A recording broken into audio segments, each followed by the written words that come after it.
memories of the Kenyan Runners stem back from the early to mid 80s when they had really, really great runners. Steve Brown, John Alston, and my good friend, Coach Jason Mollison. Okay. Who's now coaching at Franklin K. Lane High School. John Alston, Speedy, and Mike James had them boys running, and brother Abbas, the late brother Abbas, they had these kids running out here. Every time we went to a national championship or junior Olympics, Kenyan runners were cleaning up medals. 4x4, 4x8, they even made the finals of the 4x1. They say Speedy couldn't go sprints. He could get it. He could get it.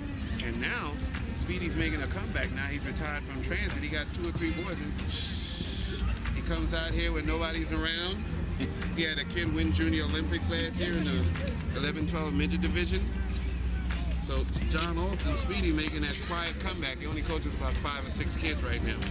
So the Kenyan runners, especially in this neighborhood, Red Hook, the inner city area of Brooklyn, made a tremendous impact on the lives of young men.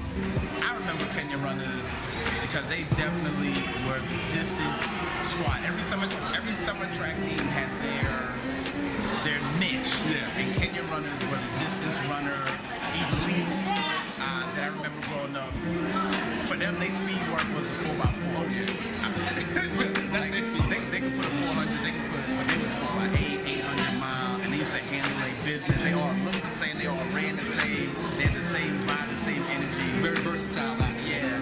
They were definitely the distance gurus here that I remember growing up. And they were one of the first teams that I recognized coming up in summer track. But because I was a sprinter, I wasn't a Kenyan runner. Or if I was, they said I had to run 50 points just to be down with the team. And at the time, I wasn't a 50-point kid. I ain't get that. Yeah, he was still drinking his milk at that time. The history of this program, man. This guy was a national. This guy's a nationals, and they never knew each other. So and I could go back as far as Hamu and another group with Dominique and them guys and Antoine Harrison. They came almost 10 years after Ikey and them. And they kept the same tradition that these guys was breaking records, winning the 2-mile relay. So it lasted for 25 straight years of these guys, just even your group. After, you didn't know Ikey. Jason was ahead of you. You came in there and you got a taste of being a national champion, man. No matter how you look at it. You went to Chicago, man, and you was on a national relay team. You came home with a medal. Everybody that was on this program, that stayed in the program, got some experience. If they went to the nationals, we wasn't going to the nationals to lose. We were coming home with something. Everybody was getting a medal. Because otherwise you wasn't on the trip. That's bona fide. Texas. Doobie wasn't gonna get no medal individual, but he knew he on that relay, they won the nationals. We went to Texas. As soon as we got off the plane, walked into the stadium, I felt like Michael Jackson. We walked into the stadium, girls from St. Louis, girls from all over the place, everyone surrounding us, want to know what we're running, how we doing.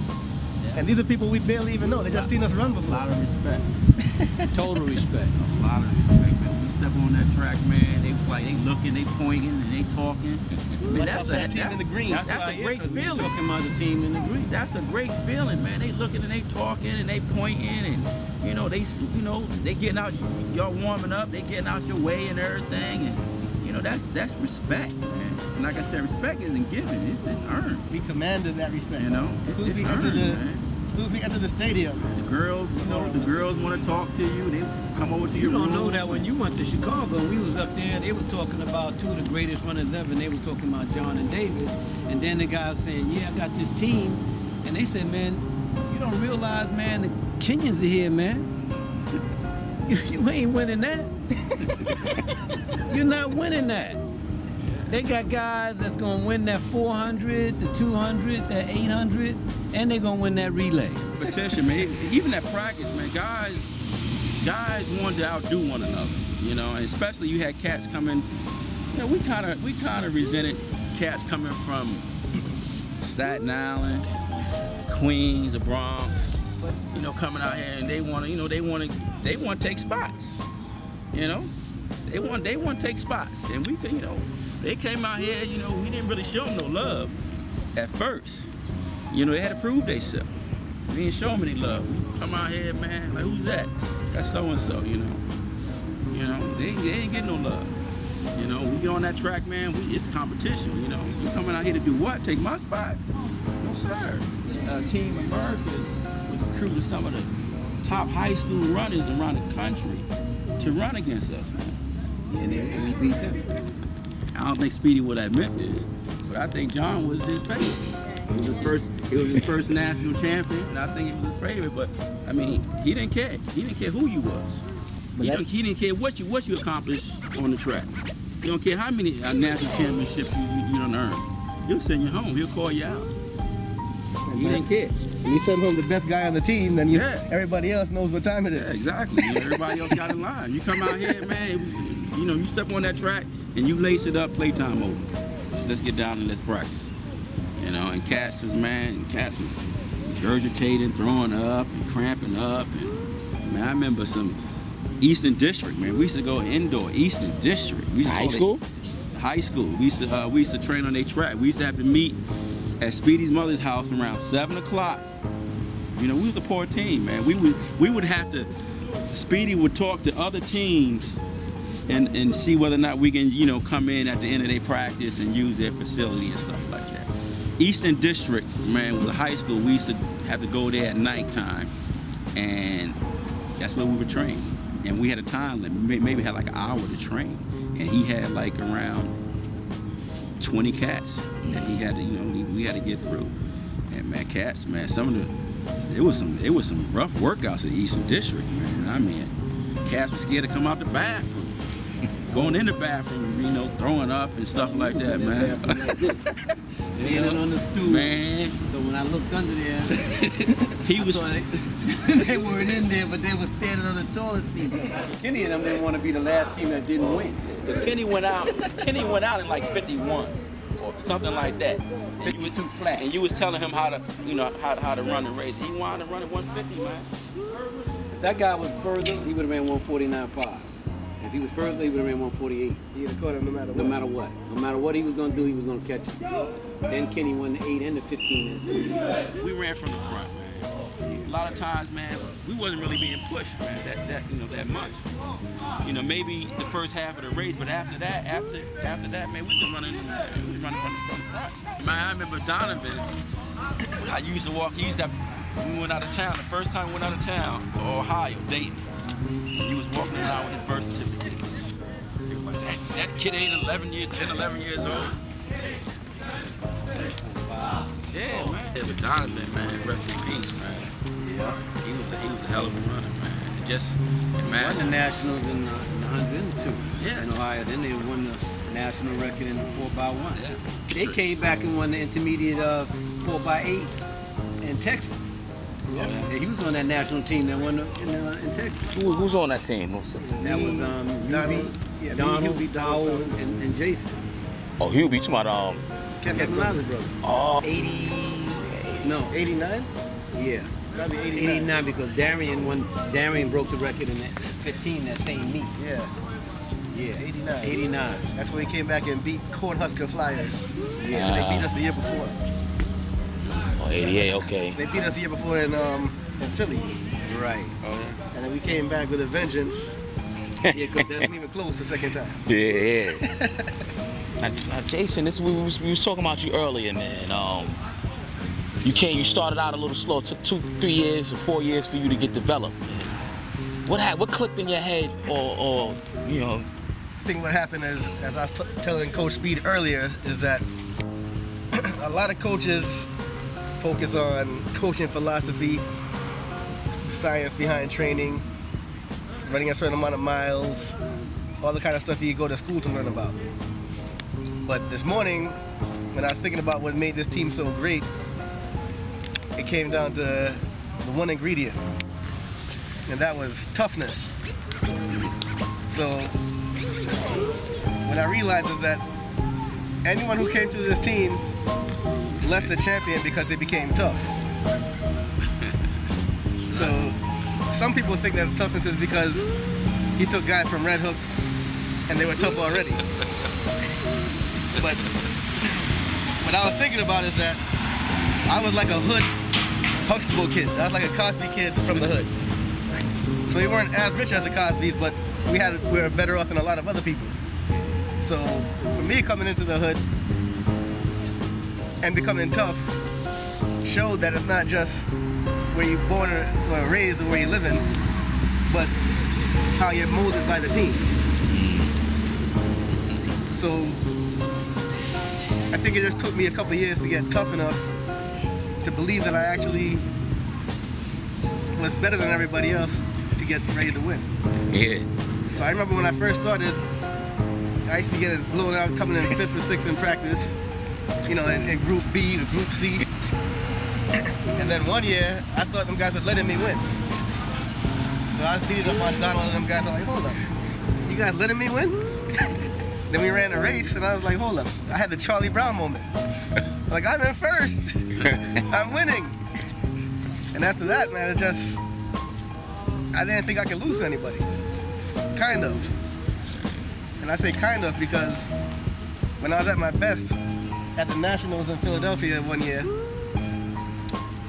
you know, I was beating everybody around here convincingly, but there were still some guys out there that I was afraid of. Guys like Dennis Young, Mike Daniels. These guys were legends in the age group thing.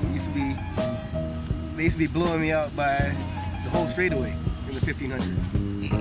In fact, Mike Daniels, 2 weeks before the Nationals, beat me by half the straightaway in the 1500. So we were lining up, getting ready to race, and I clearly remember looking into the stands, looking at Speedy and my mother, giving them a signal that I can't make it, I can't breathe. They're like, yo, take me out. Of course, Speedy wasn't trying to hear that. So we lined it up, and when the gun went off, I still don't know if I think that I believe I could win that race. And I don't know if I was running just enough to come in last. And I don't even think it came across my mind to not give up. I just knew that I had on that green uniform, and I knew that that green uniform carried a certain amount of pride with it. And I just knew that I was gonna push myself and try as hard as I could. Not necessarily for myself, not really for the coach, but because of the love that I have for the team and the respect that I had for the team. And guys like Ikey that came before me, that set the tone and set the standards for the team. So me putting that green uniform maybe is what carried me through to be as good as I was. That year I ended up bleeding at the tape to the same guy that beat me by 50 yards 2 weeks prior. Me and him ended up bleeding at the tape. He beat me, but he beat me by a lean. So I don't think it has anything to do with athletic ability, but maybe a little bit to athletic ability. But what it really comes down to is just being tough. So it took me 3 or 4 years to actually get tough.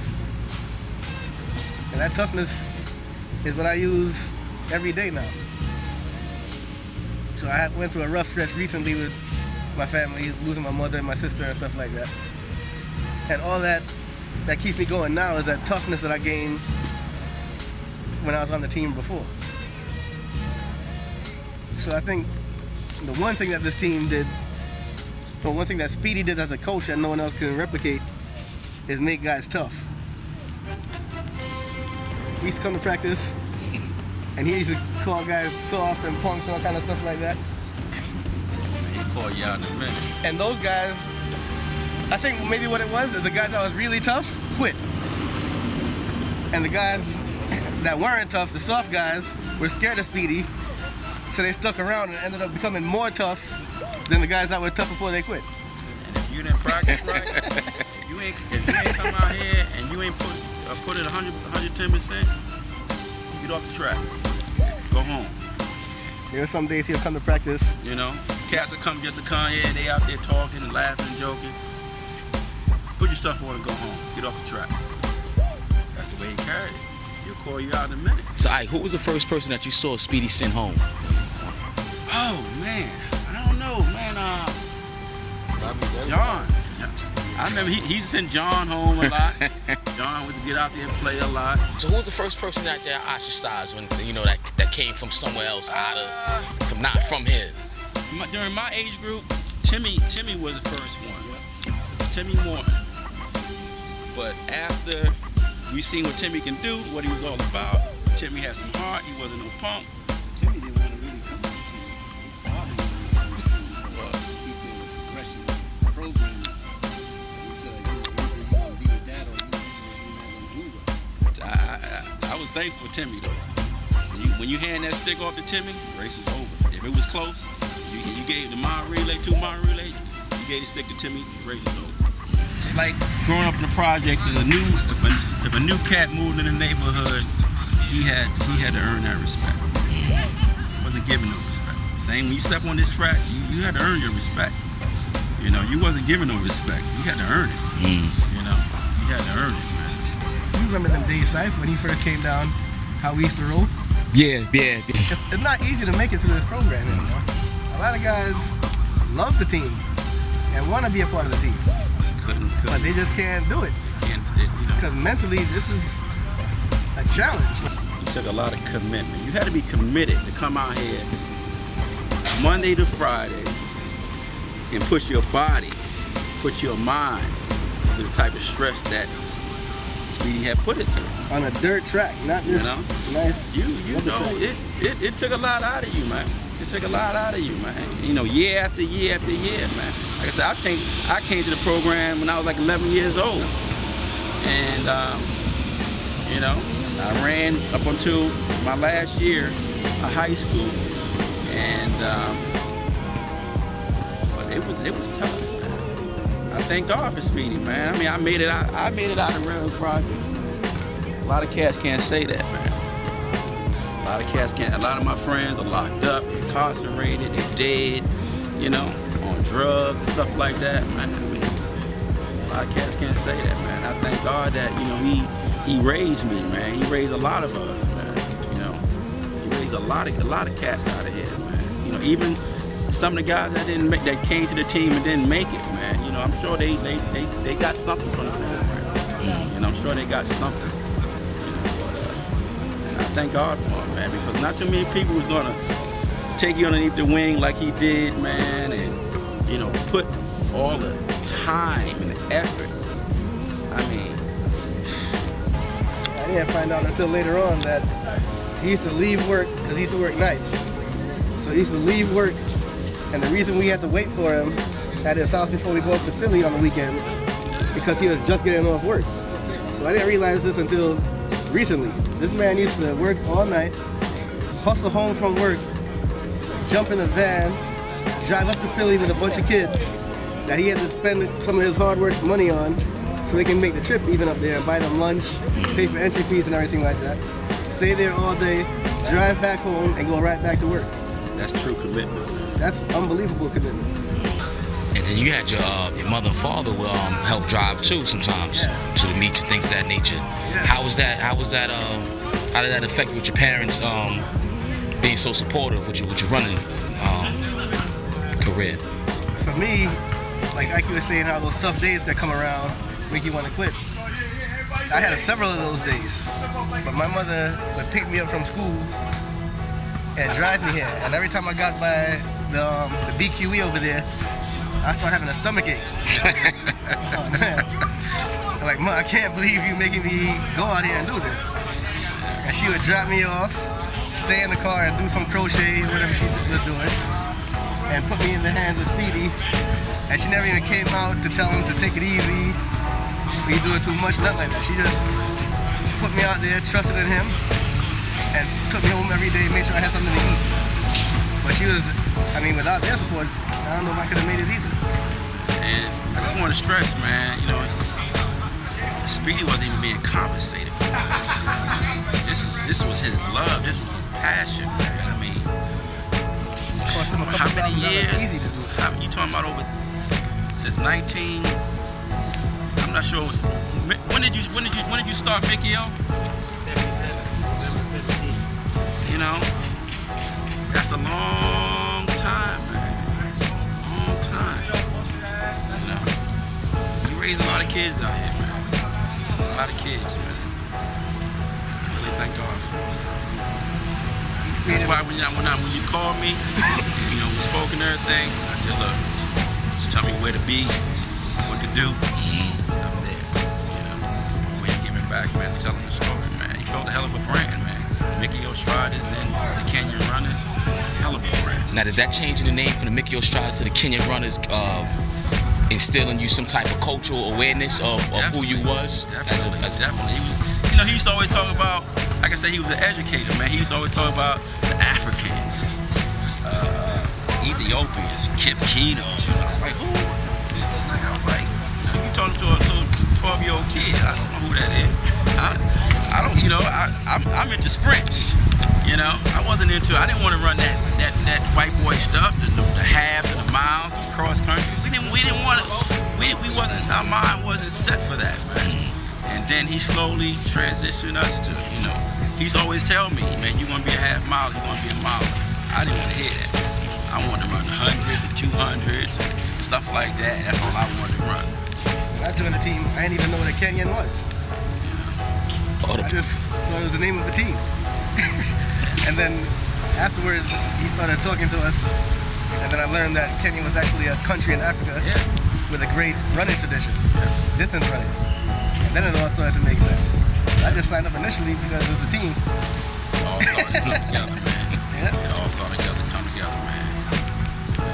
And then we used to go out to Philly and bus guys up in cross country. Mars State, man. We first started going out of town.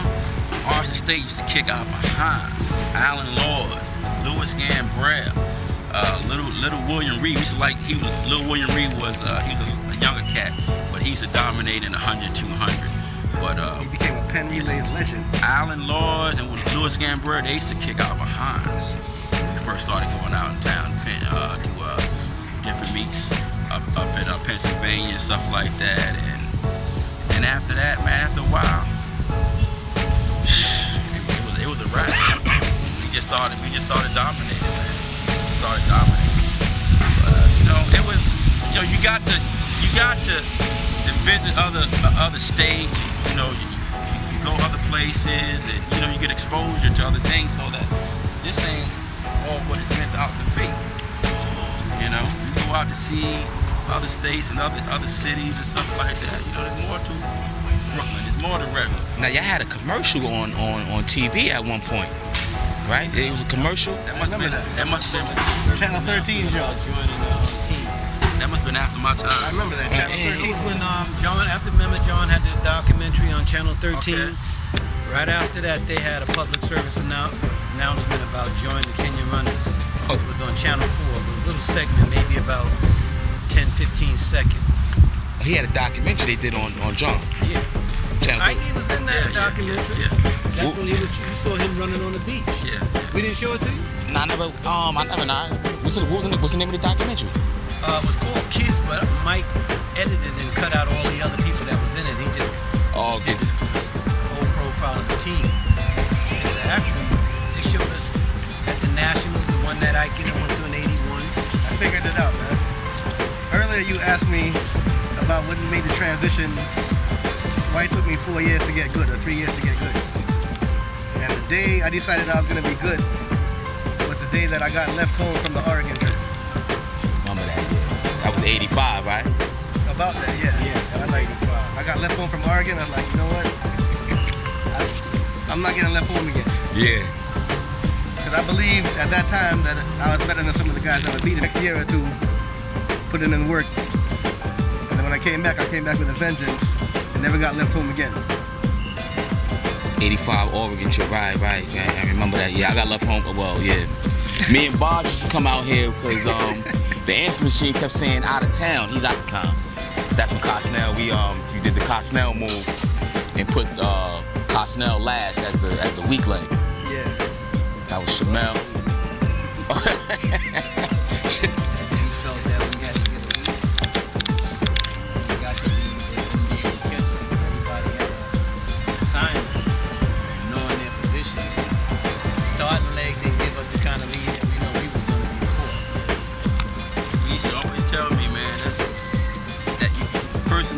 to hold that lead off leg, he had to be just as tough as the anchor leg, or even tougher. You had to get out. It's a heck of a position to put you in, man, and it made you a different kind of guy too. Yeah, I took the challenge. I mean, I took the challenge. I took pride, and to this day I'm happy that I had the honor of being the first leg at just about all our relays. Because I realized the importance of that leg, and I realized that he looked at me a certain way to give me that responsibility. You had to be tough, man. You had to learn how to throw some elbows, and you had to be tough coming out the hole. You know? Yeah. You know, and that's why I can say when that big meet, when I got blocked in, I felt bad, but I was like, you know, I had it under control, you know, from that experience, man, all the years of experience, not to overreact, not to get excited. Came off that first back turn, made my move. Basically, that was it. That was it, man. People think the anchor leg is the main leg of relays. Your first leg gotta be a tough dude that you know is gonna bring the stick in either first or very close to first. Everybody knew that we switched up relays, man, because a lot of times, man, when Donovan ran in the Nationals, he ran second. We had our fastest guys in any place that I felt that the guy was capable of running a great race at. It wasn't always the typical setup, the first guy, the second fastest guy, the starting leg, you know, because we had Roger running second, and he was the fastest guy on that 2-mile relay. And then we had Timmy anchoring it, and he was the second fastest. So, I remember I lost my spot, man. You know, I lost my spot on the mile relay, and you know, I was hurt. You know, I was hurt, but my time wasn't good enough, and I understand. See, Speedy was just trying to put the best product out there, you know, and but I was hurt. I lost my, you know, because of a cat from the outside, like I was saying, you know, it came and took my spot off that mile relay, you know. Those challenges in life, man, of disappointment is the same ones that you go through in life, man. You're either gonna fold up in life, or you're either gonna continue to, you know, deal with disappointments. And you stuck with it. And that was a big thing. You went through a lot of disappointments in high school because there was a lot of enviness thing about our program from high school. Everybody hated us, you know, so many different ways. Yeah. It's like in high school, ran for Boys High, went to Boys High just like Speedy went to Boys High. You know, I wasn't really progressing the way I should have been progressing. Wasn't training. My coach was a good coach, but he was more into like speed. You know, he trained and made a lot of good quarter milers, 200-meter runners and stuff like that. Mitchell Lovett, Donovan, Nigel Gabriel, William Thomas, and stuff like that. And I knew that when the summertime get ready to come, I knew that I had to get back to the program. Speed was like, yeah, so-and-so is coming out there, and so-and-so is coming out there, and I knew that I had to get back.